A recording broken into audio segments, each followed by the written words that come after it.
Good morning, everybody.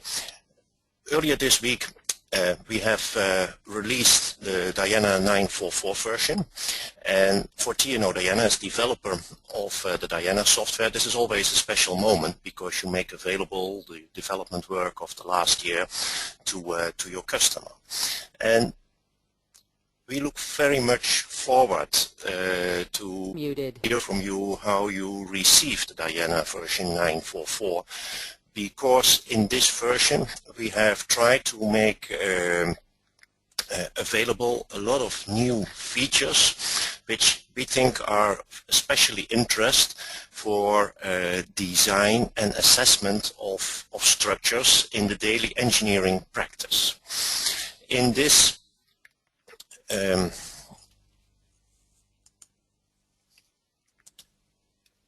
seminar, we have prepared a number of short sheets in which we explain the new functionality, and we do in between show you a number of short demos in which we not only explain the new functionality but also want to show to you how it works. So we want to start with outlining for you the workflow. What you see in this sheet is the workflow as you are used to in earlier Diana versions. So we have the pre-post processor. In most users nowadays use the FX Plus for Diana pre-post processor, which generates a model file which is imported by the mesh editor. The user can modify and complete the mesh information in the mesh editor and transfer it to the Diana solver, running the analysis, and after the analysis has been finished, results are imported in the pre-post processor again for visualization of the results. In this version we have kept the same workflow, but we have made some shortcuts which make it easier to do a whole sequence of modeling, analysis and post-processing. And we'll show that with the following short demo. We have a small model of a predefined geometry of a connection of a circular tube and a box. We will create a mesh in this geometry. We will assign boundary conditions and loadings. We will calculate results and we will visualize the results. So we will start up now. That's not the correct one.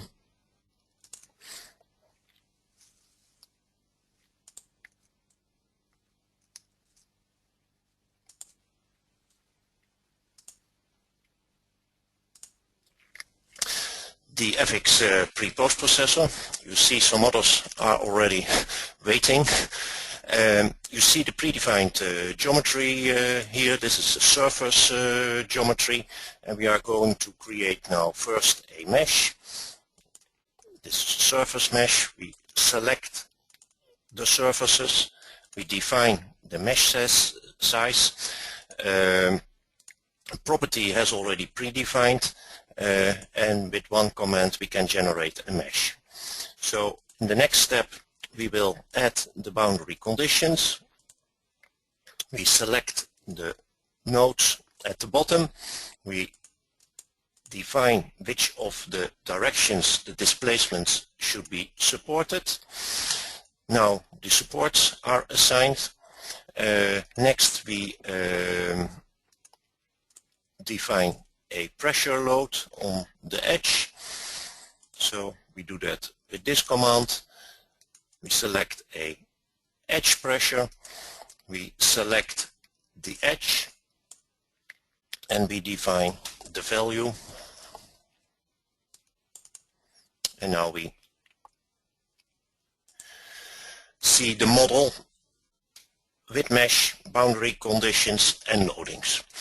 And now we are going to run an analysis. And if you look here, you see that we have some extra commands here compared with earlier versions.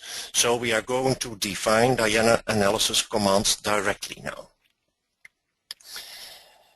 So now the preprocessor transfers the model to Diana.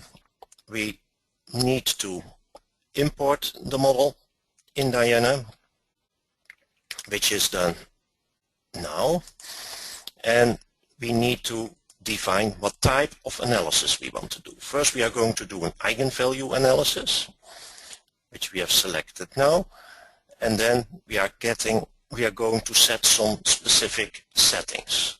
For example, we are going to define that we want to have the first 5 eigenpairs. And we run the analysis. Takes a few seconds. Is done now. We can close the solver and going to import the results.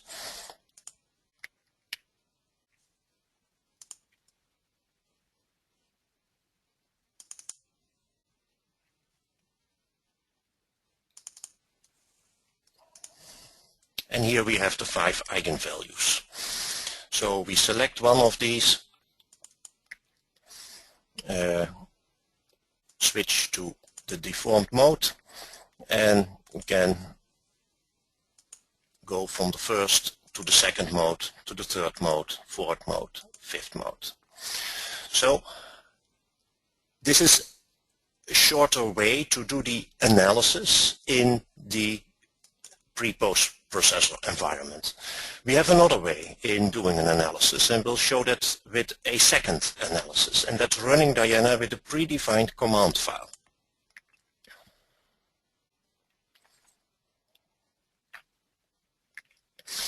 So with this dialog, we can browse to a predefined command file. For example, here a command file for a linear elastic analysis. We can edit it. You see here the text of a command file, and you see that we're going to do a linear static analysis with fx plus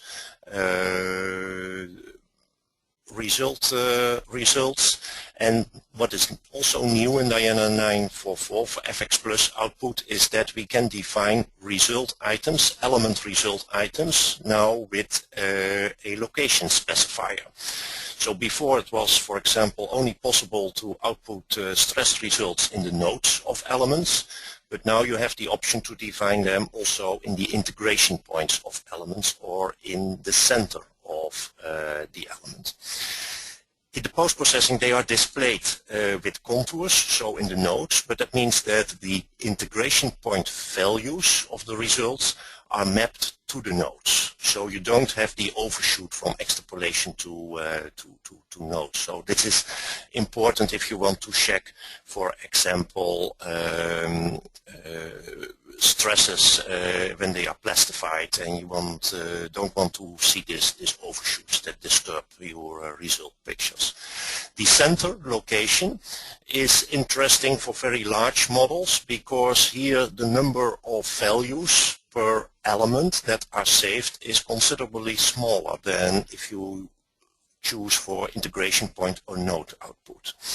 So we go back to the dialog. We have selected now this linear static analysis settings, and we can run the analysis.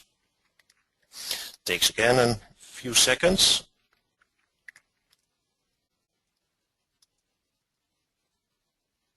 Okay, and we can import also the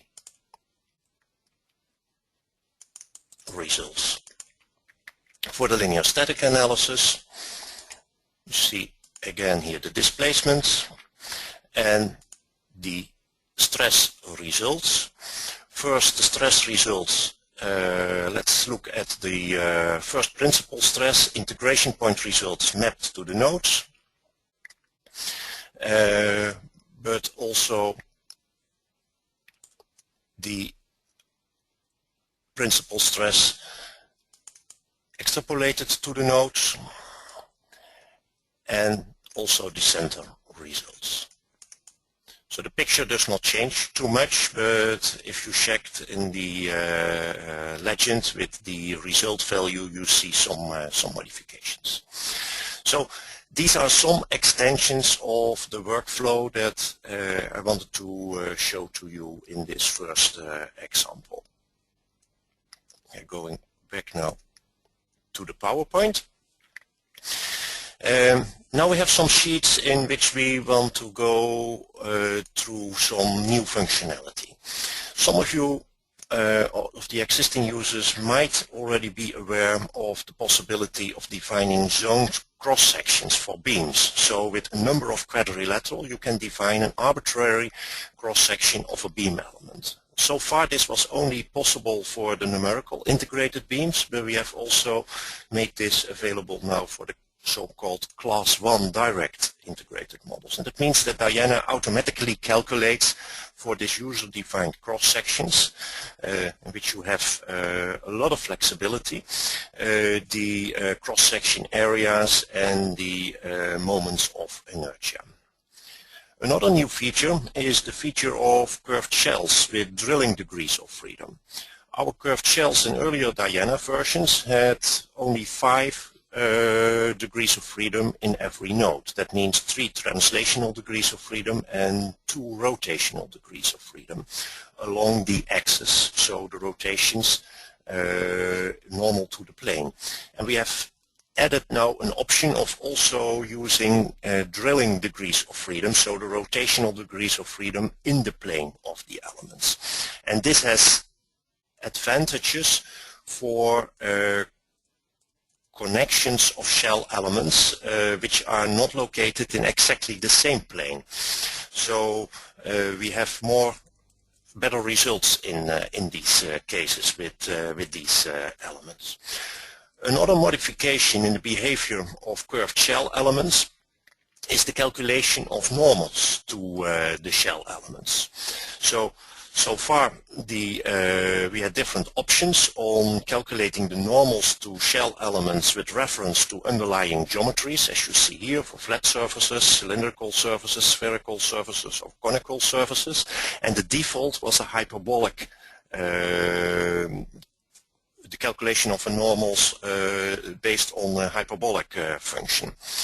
What we have added in the default situation now, and that's especially for underlying geometries which are not one of these shapes, is that these normals to the shell elements are averaged, which gives a much smoother behavior and better results in some situations.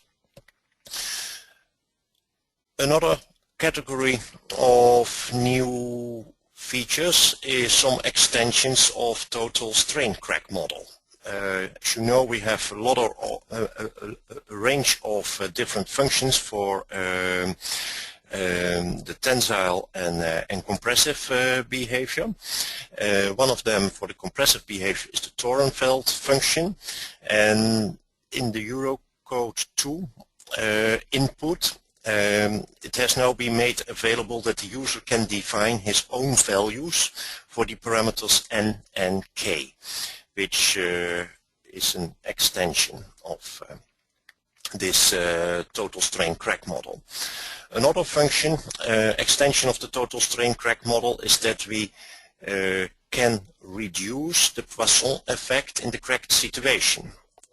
So far in the total strain crack model, as soon as the crack occurred, the stiffness normal to the crack direction reduces, but the Poisson effect remained active, and that means that if you get an elongation in the direction normal to your crack, in the transverse direction there was a strong contraction, which is not always realistic. With this new option, the Poisson reduction effect that you can set to damage, the Poisson ratio in the cracked situation is reduced with the same pace, with the same ratio as the reduction of the secant matrix, which leads to a more accurate description of cracked concrete. We have also made available in this version a new steel model, which comes from Japan. This is a very popular model in Japan because it is very suitable for accurate description of cyclic behavior of steel, and it covers a lot of different typical phenomena of failure of steel. For example, it is based on kinematic hardening. It's also similar hardening as von Mises, but as it is kinematic, the yield surfaces can move in different directions, and the hardening is defined dependent on earlier stresses that have been achieved. And you also see very nice in this picture that there is a yield plateau, and that yield plateau is also recognized if the yielding is in the loading in the other situation until it fully has been utilized when further hardening is applied. This is a full three-dimensional model, this modified two-surface model. We have also for cyclic behavior of steel, especially for reinforcements, added the Menegutto-Pinto model, which is a very well-known model for this type of behavior, but it is restricted only to one-dimensional situations. So after this overview of a selection of new functionalities for structural analysis, we now are going to prepare for the next demo, which is explaining you how to do a reinforcement grid design check analysis.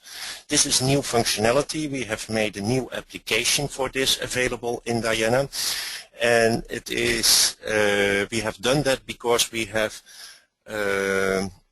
got a request from many of our industrial users that they would like to have this kind of functionality to be able to do in one and the same finite element model a nonlinear analysis as a design check analysis. So the functionality that we offer now is restricted to grid reinforcements. And we want to check the dimensions of a grid reinforcement in a plate type structure. We can do that in this version in models which can in principle contain all type of elements that are available in Diana, but the grid reinforcement should be defined in curved shell elements or in layered shell elements or in plate type structures which are defined by solids.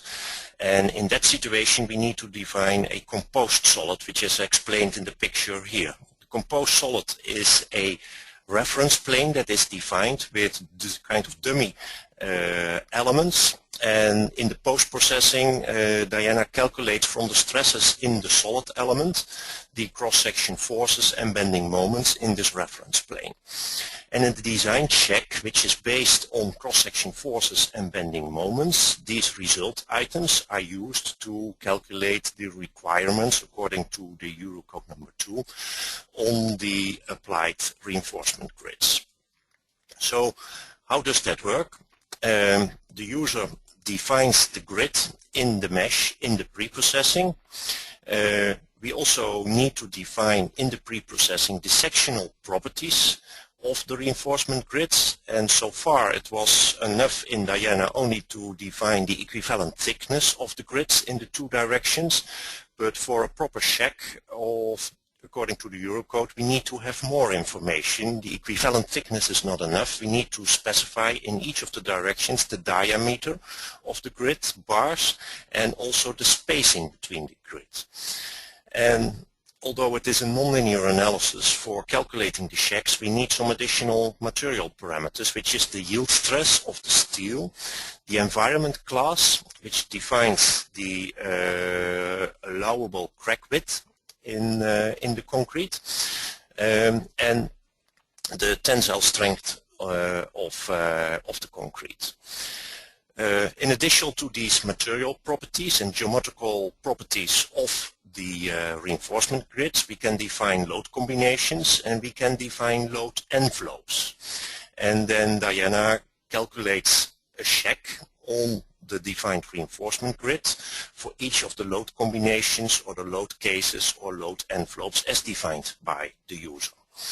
So we can calculate these checks on different levels. We can calculate these checks for every node in each reinforcement grid, and that gives nice contours as you see here in the post-processing. But we can also calculate this per element or per grid particle in a reinforcement grid, or as a constant value over the grid. And if we calculate this as a constant value over the grid, for some you always need to know what is the most critical one. And for some result items this will be a maximum value over the grid, and for others it will be a minimum. We'll take that into account, of course.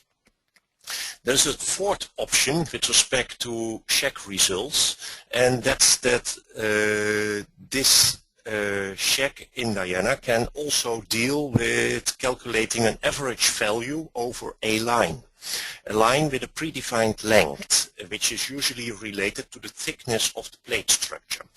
And this line is defined in the transverse direction of the reinforcement bars. And the average value is presented in every node. So we get nice contours, but this average option is special interest to deal with the smoothing, the averaging in certain singular points in your structure, for example, where you have supports, nodal supports, or nodal point loads. And this gives, this is a procedure of dealing with this singularity, as it is also described in the design code, which is available in this Diana design option. So we are going now to a demo of a simple plate structure in which we have elements with a thickness, as you see in this picture. And we have two reinforcement grids, both at the bottom of these shell elements. And in these tables, these text tables of input, we see the specific input that we need. So the linear elastic parameters as Young's modulus and Poisson ratio, the density for calculating a weight load, but also the tensile strength of the concrete and the class or the environment class for the crack width, which can be defined according to the Eurocodes in three options, and we have chosen here for the medium crack width criterion. But for the steel we have another parameter, which is the yield strength of the steel. And then when we have a look to the geometrical input data for the reinforcement grid, you see here the equivalent thickness. We have also defined in the direction, so we have only one direction active in this grid, in the x direction, which is the diameter of the reinforcement grid in this direction, and the spacing between the bars. And this is the spread factor, so that's for the average function, in which this is the factor times the thickness of the plate. You see here similar for another plate. Okay, so let's look how that works in this new Diana version. I hope I can find this one. Yes. So we have a predefined model here, finite element model, which which is consisting of a number of curved shell elements, and we have two reinforcement grids. Let's hide the elements. So this is the top reinforcement grid with only bars defined in the global Y direction. We have defined here three grids such that we can define different properties in terms of diameter of the bars and spacing for each of these strokes, for each of these grids. And we have a second grid which is just laying underneath.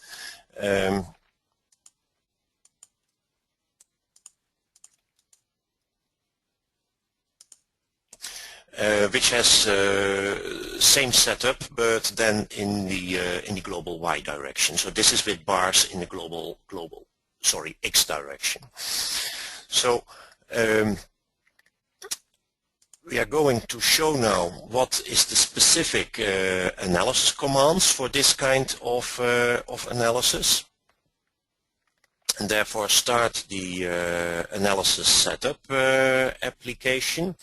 We are going to transfer the mesh to Diana, and we are going to open here a predefined command file.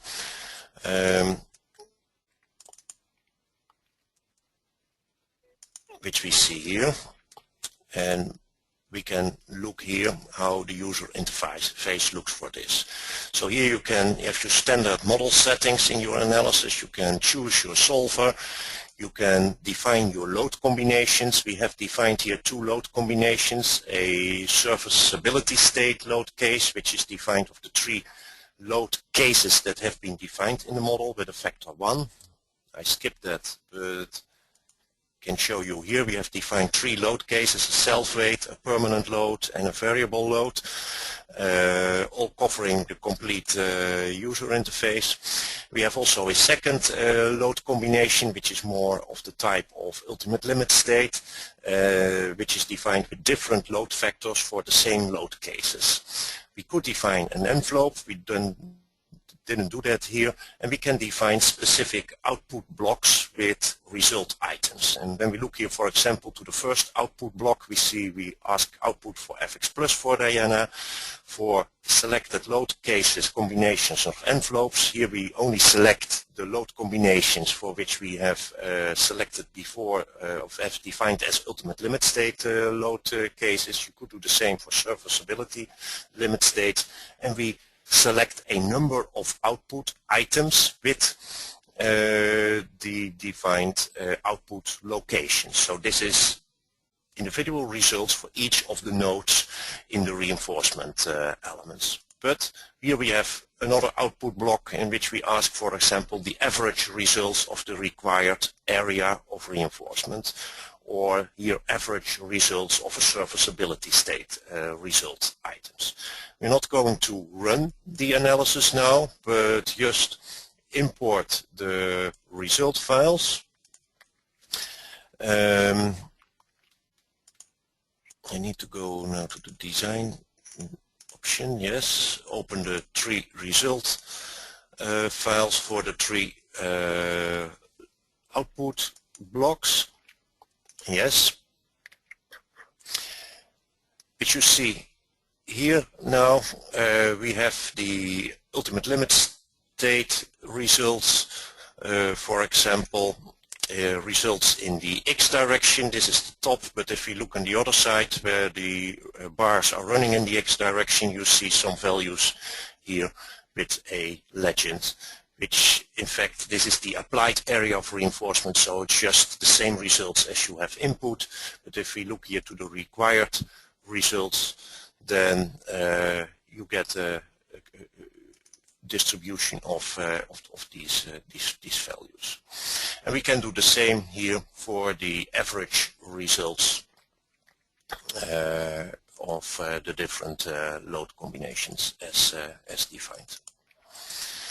Okay, so this is just to give you an overview of this new functionality in Diana. I think I can close this model now.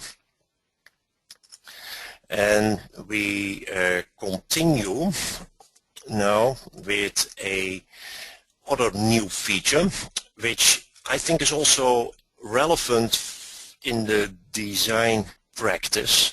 It's the feature of composed lines, which allows you to output cross-section forces and bending moments in your model through the whole cross-section of your model consisting of different types of elements. So you see here a shear beam, which two supports and two nodal locations, and we have defined a composed line here in the middle of the beam, and the results that are displayed here are the cross-section forces and the bending moments. So these composed elements don't have any function in the strength or the stiffness or any contribution to the strength or stiffness of the finite element mesh, but they are only used in the post-processing. We have another model which is I think very characteristic for this new feature. This is a framework of beam elements in which we have also defined a line with composed elements, and we are going to show in next demo. I can close this one once more. This is the bridge example. So now we are in FX+. We see the same model as on the PowerPoint before.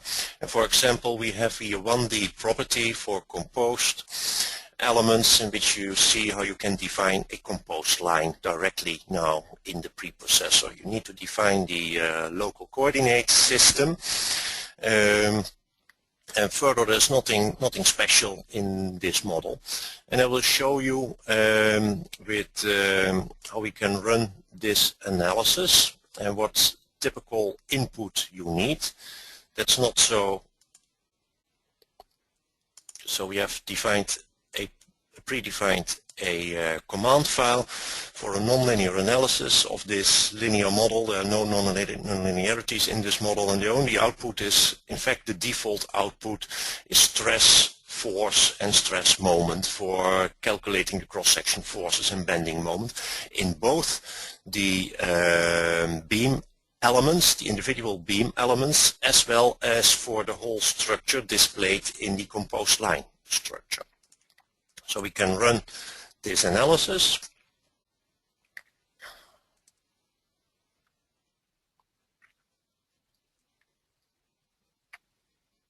You see there are no nonlinearities in this model, therefore you get a warning.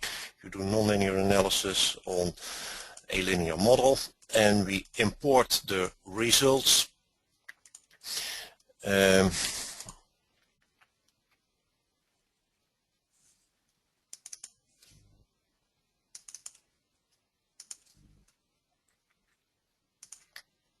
And we see now that we have here result labels for composed lines and for regular elements. So let's have a look here.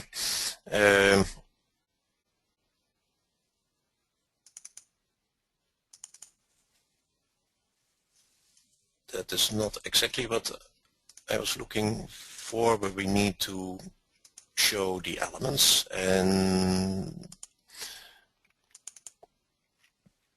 we need to go to diagram. I changed that for another, so set it more to the default values.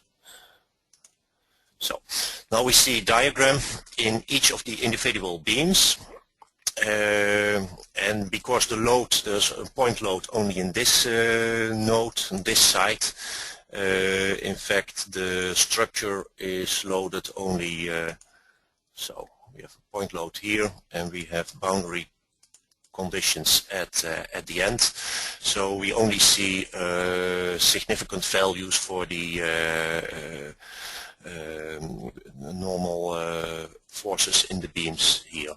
We can also display the shear forces in both directions for the cross-section forces in the composed elements. So we have only a force in this direction, but because the structure is supported at both ends, the bending of the beams elements leads to an actual loading of the model, which should be constant because it is only supported at the ends. But if we look, for example, to a bending moment, you see at this location that there's a nice step function. So this new function of composed lines gives extra possibilities to check what are cross-section forces and bending moments at different states of your analysis. So we have another one, which is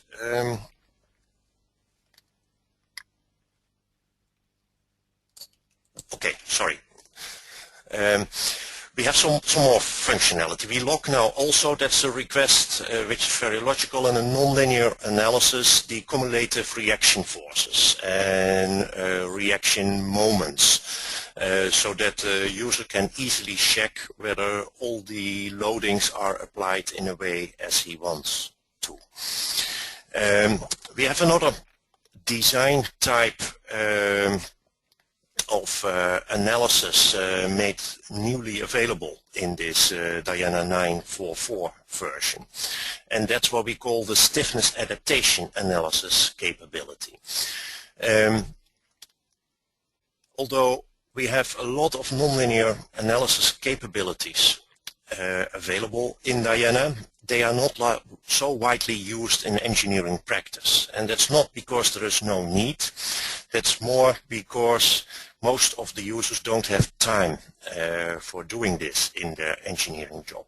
Although we think that sometimes it is very useful to do a nonlinear analysis, because also in checking a design of a structure, some structures can be so complex that just applying the default procedure for design checks does not always give an accurate solution, and you don't have any insight in what is the capacity, the remaining capacity of strength in your structure, and therefore you need to know sometimes what are the cracks that can be expected at serviceability loads, of course also at ultimate limits loads, and what is the crack width. And that's why we have developed this new procedure of stiffness adaptation analysis, which is maybe not always as accurate as a full nonlinear analysis, but it is much more pragmatic. So you define as user a nonlinear material characteristic, as you see here on this diagram. This is a stress-strain space in which we have tensile failure with tensile softening, and we have a maximum compressive stress. And what we do in this procedure is that we evaluate in a sequence of linear elastic analysis the stresses and the strains, and as soon as in a certain integration point the stress and strain are beyond this user-defined stress-strain curve, the stiffness is adapted locally only in the direction of this principal strain, such that the stress is mapped to this stress-strain curve. We could also describe that with this flow chart. So we define a load factor, we set up a linear elastic stiffness matrix, we calculate the linear elastic solution, and we evaluate all integration points, what are the stresses and strains, and where necessary we adapt the stiffness. And then we adapt the stiffness and redo and do another linear elastic analysis. We can do that a number of iterations. If you do it in enough number of iterations, you will always find a solution, but also with a small number of iterations, you can already have good insight in the behavior.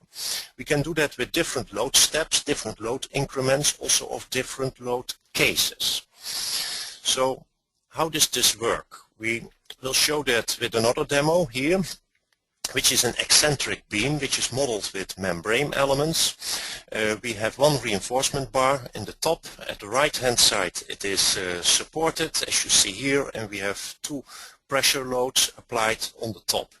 We will show you what's the material input that is needed for such an analysis and what are the specific analysis commands. And we will also show that with this procedure you can calculate in an efficient way crack width, stresses in the reinforcement, the stiffness reduction locally for different load levels, and also deformations. So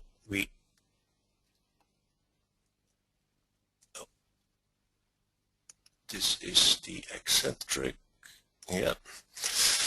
So here you have the same model in the FX Plus environment. I'm going to show you first the typical material input, and that brings you to a new feature in FX Plus in which we can also define material properties now with text in the same format as you used to have in a dot file.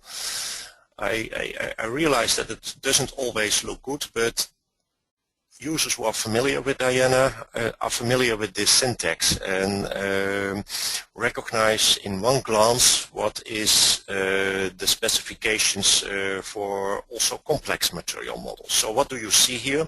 We have the linear elastic properties as Young's modulus and Poisson ratio. We have defined stiffness adaptation material type of behavior, and in the same way as you're used to with for example total strain model, we can define a tensile curve here of type of Hordijk for tensile softening with a tensile strength and a crack energy. And for the compressive behavior we have defined a Torenfeld curve with compressive strength. We can do the same for the nonlinear behavior of the steel. Also, here you see the elastic properties, and we have defined for the failure of the steel a multilinear curve, which is defined here with a starting in the origin, going up in the tensile regime to a maximum stress of 700. And also in the compressive regime we have a multilinear curve going up to a maximum compressive value of 700. Okay, so we are going to import now, we are going to show in the analysis commands how they look. So this is the eccentric beam. We transfer the model to Diana.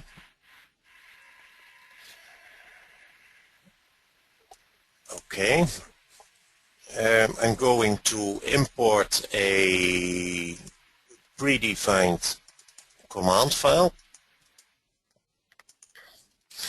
and here you see what is the specific input. We can define an execute block. In an execute block we define a load case. These are the load cases that you have defined in your preprocessor, and the only things that we need to set for a load case is the maximum number of iterations, which we have defined as 5 here, and the load increments.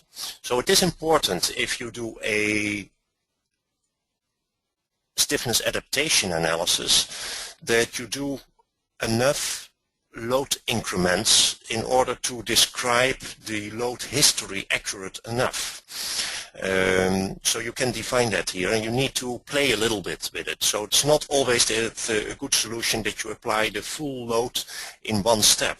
In certain situations this is possible, but if these are load steps in which a lot of failure, a lot of material failure is occurring, then too much damage will be applied in one step, and that's most of the times not a realistic description. So in that situation you better apply the load in different increments. You can easily start with a small number of iterations, gives you in a relatively short time for such a model and a number of seconds, certainly within a minute, a first guess. And if you want to have a more accurate solution, you can increase the number of iterations, or you can increase the number of load increments. In fact, this is all the input that you need to define, so much simpler than in a standard nonlinear analysis. Here we have some specific result items that we are going to look into. These are the displacements. This is a parameter for the stiffness adaptation results. This is the stiffness reduction factor. So we start with the stiffness equal to 1, the original stiffness, but with failure this reduction factor will tend to 0. But it will never reach exactly 0, because with 0 stiffness we cannot do an analysis. And we have crack width results, strain crack width, and some standard output results. So I'm not going to run the analysis now, but importing the results, done the analysis already earlier. This is here, this one, and we have also a reinforcement bar. So we need to import the model results. And when we look at a certain step here, for example, at this result, this is the stiffness reduction. You see here results in a range from 0, almost 0, 1,000. That's the minimum stiffness that we allow with this analysis, to 1. So the blue elements are reduced in stiffness, almost have no stiffness left, whereas the red elements still have their original stiffness. And we can walk through the different load cases and see also how we should go in the other direction. So I now go with increasing load. We see how locally the stiffness is reduced, and we see the different crack areas appearing with increasing load. And here in a certain moment, a major part of the eccentric beam, we have lost our stiffness. So we can also look at other result items. For example, here in the strain result in the 2D elements, when we look at the principal crack width, it shows the crack width in terms of, in dimensions of millimeters. So here when you look to these blue areas, you see a crack width of 0.2, 0.3, which is a very realistic value. Also possibilities in this model to look at the stresses in the reinforcement bar. This is a diagram, and again need to change the settings. So here you see, if we go a little bit back in the beginning, here we see the localization at the location where the cracks occur in the model, and later the whole area is cracked. So this is a very easy way in getting some insight about crack patterns, in crack width, in stress redistribution from concrete to reinforcements. You can do such an analysis in a relatively short time and do not require complex analysis settings. And we hope that considering nonlinear behavior by using this new application will help you in engineering, in your daily engineering work. Okay, so this is an example of the eccentric beam. We have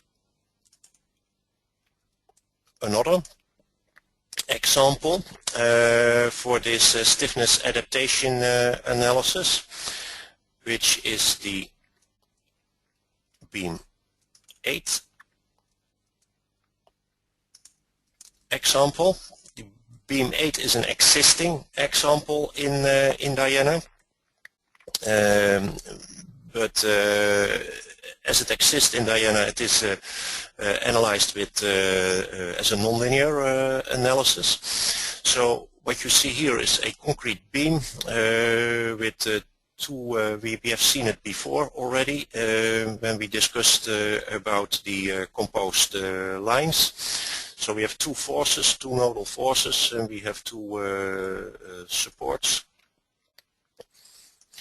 And we have a number of reinforcement bars. But we go immediately now to the results, just to look at the crack patterns.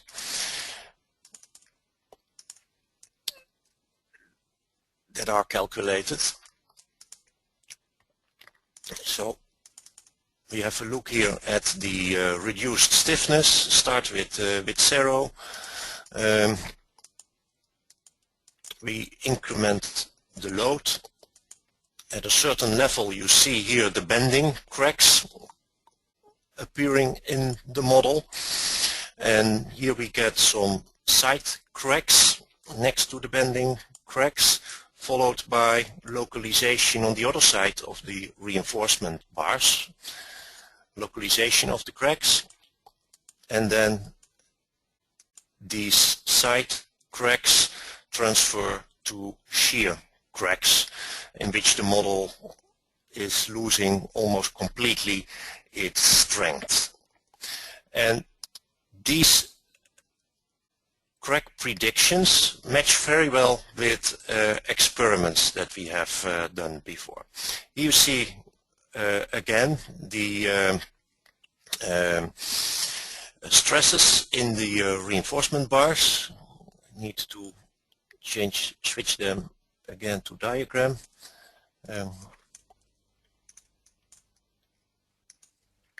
And we have some additional bars here on this location that explains these steps. And we can also display in this model, for example, the crack width. So this is the crack width. You see here with green in the shear is a crack width of 0.3 to 0.4 millimeters, whereas if we reduce the step, you see here the cracks, the initial bending cracks and the localized bending cracks. Okay, so this is what I wanted to show you about the stiffness adaptation method. We continue now with some other issues, some other new features for dynamic analysis. We have made available a new family of boundary surface elements in which masses can be applied to surfaces, to edges of the model to deal with far field effects. You can use this in combination with stiffness and damping effects, which can be defined in interface elements, but this is, and we have also a nice new example which explains how these elements can be used to deal with avoiding of reflections at boundaries of your elements. We have extended the family of fluid structure interface elements with by also the linear fluid structure interface elements. So far only quadratic elements were available here. There are more capabilities in dealing with prescribed accelerations now. Especially we can apply prescribed accelerations to different node sets of your model. So if you have a large structure, for example a large bridge, and an earthquake wave is passing that bridge, the acceleration on one pile may be different than on another pile, just because there is a delay, because it takes some time for the earthquake to move from one location to the location of the other pile. We can handle this type of problems now, as before we were restricted to same acceleration for the whole model. We have some more output also for damping and inertial forces, which allow to check which is the contribution of damping. We can define excitation spectra according to Eurocode 8. We have some more output now in for the complete quadratic combination. The correlation factors are printed now in the output file. So a series of new features for dynamic analysis, which brings us to the last two demos, which highlight the functionality of bond slip reinforcements. The bond slip reinforcements have for the first time been presented already in Diana 943, but only for bars in solids. And in this new Diana function we also make available this functionality for bar reinforcements in two-dimensional elements and in shell elements. So how does it work? The user defines a reinforcement bar as he is used to do in an earlier version, just as an embedded reinforcement, independent of the reinforcement grid of, for example, the concrete elements.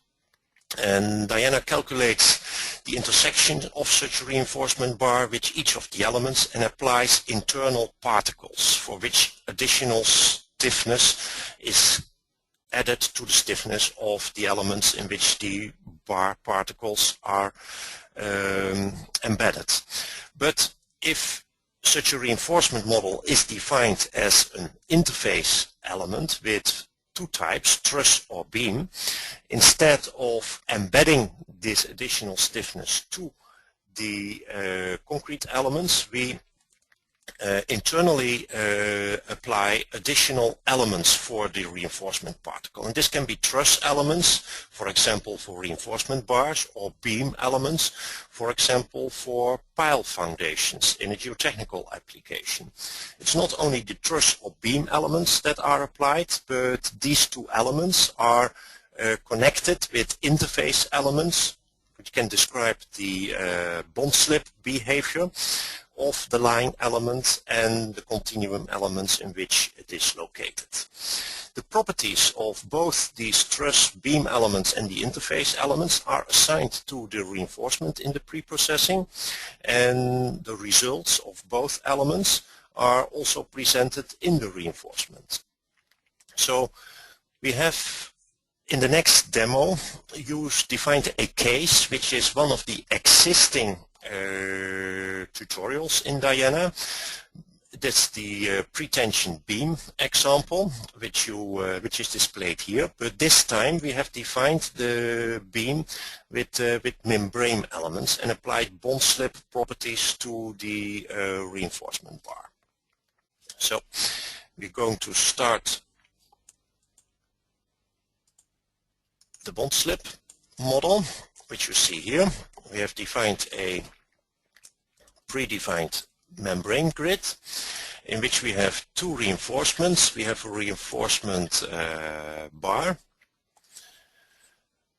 and we have a reinforcement grid, but we look at the reinforcement bar now, and we have the following loadings. There are supports located here, and we have a combined gravity and post-tensioning loading in which a boundary force, a body force, is applied for the weight load, and we have the pulling forces in post-tensioning the cable at the end of the cables. So these are nodal forces that are assigned to the end nodes of the cable. And at the same time we have the reaction forces at the end of the concrete. And then there is an operational loading, which is in a separate load case, which is applied here on part of the beam. So I told you that, for example, the properties of both the steel phomesis plasticity of the cable and the bond slip are defined as reinforcement properties, which you see here. So you have the elastic properties of the steel, the phomesis plasticity characteristics with the yield stress. We have the interface stiffness and a multilinear diagram which defines the shear stress as function of the relative displacement. And you see that it is limited here to 3 megapascal. Okay. There's nothing special in the analysis control, so we go immediately to the results and have a look how that looks like. Bond slip, yes, thank you, Mas.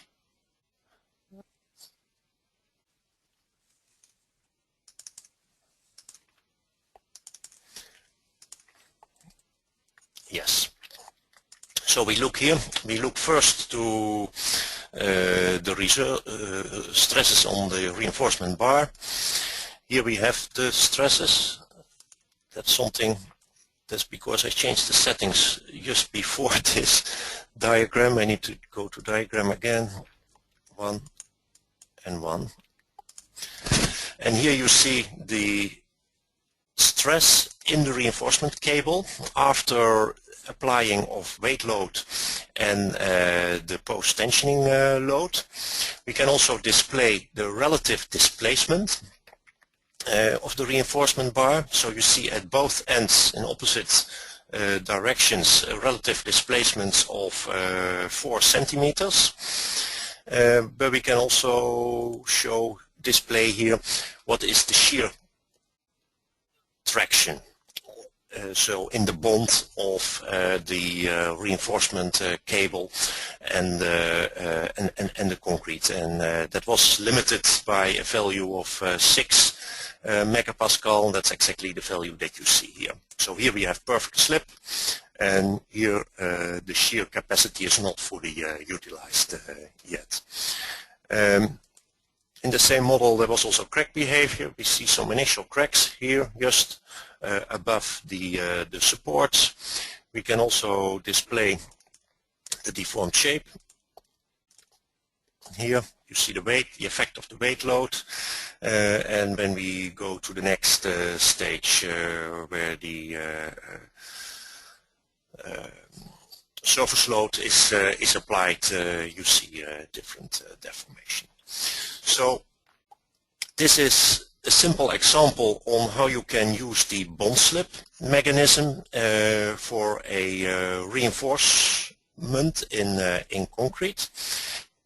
There is another application of this bond slip reinforcements, and that's that we can also use this for pile foundations. So we have a bigger model here, which is a reft pile foundation, reft modeled with solid elements, resting on piles that we have modeled with reinforcements. And in this situation we will not model the reinforcement as truss elements but as beam elements. So let's change to the last model here. So you see this is a bigger model. We have different soil layers modeled with solid elements. We have a number of groups. We select here 3 groups. I hope I'm right.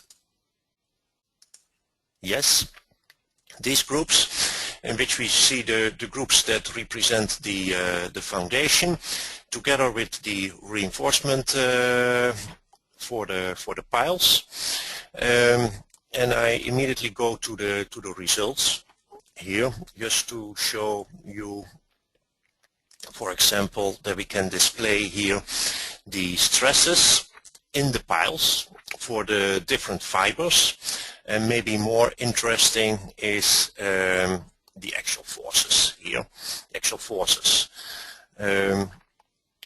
We can, because you see here that the piles are also embedded in the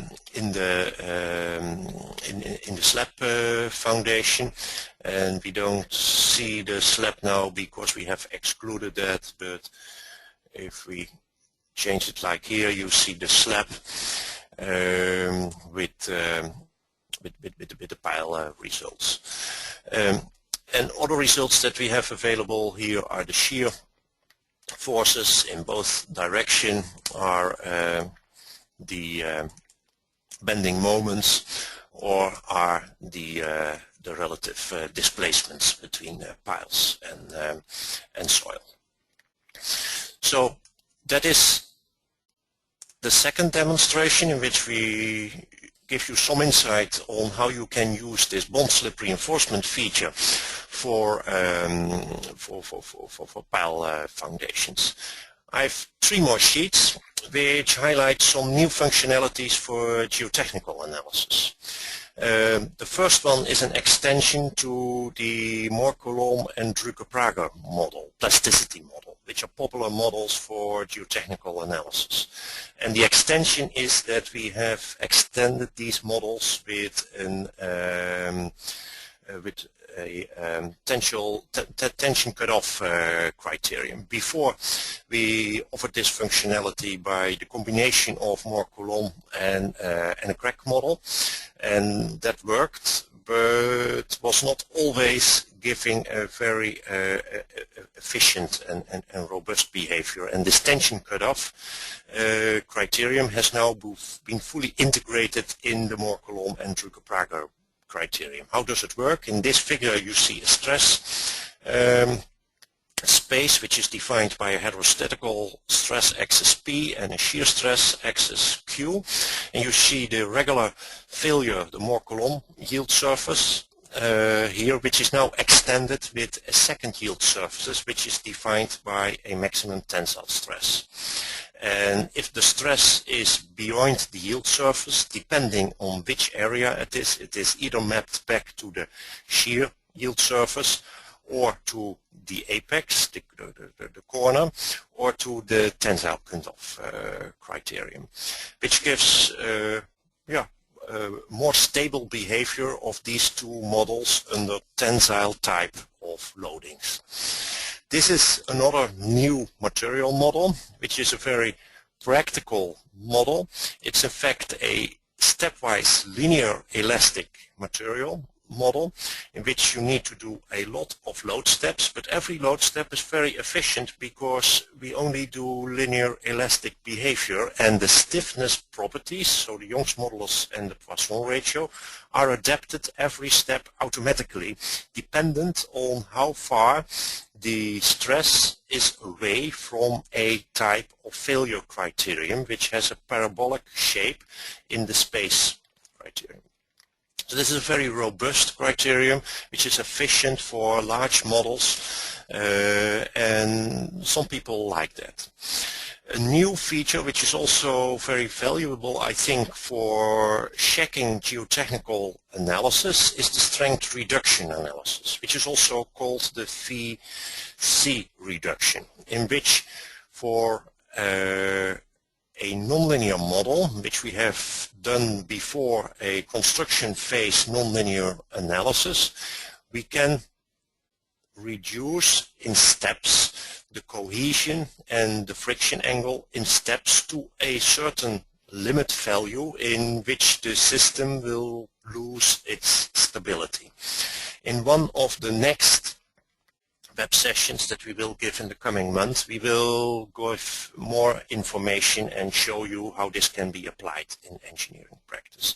But this is a very important feature in which you can also assess with a simple check how much capacity there is in your model in a certain stage. So this was the last sheet of this presentation. I didn't address all the new functionality, but I showed to you most important new features. I hope you will take it up. I hope we have made you curious, and we are looking back very much to receive your feedback and hope that, that you will appreciate. Thank you for your attention.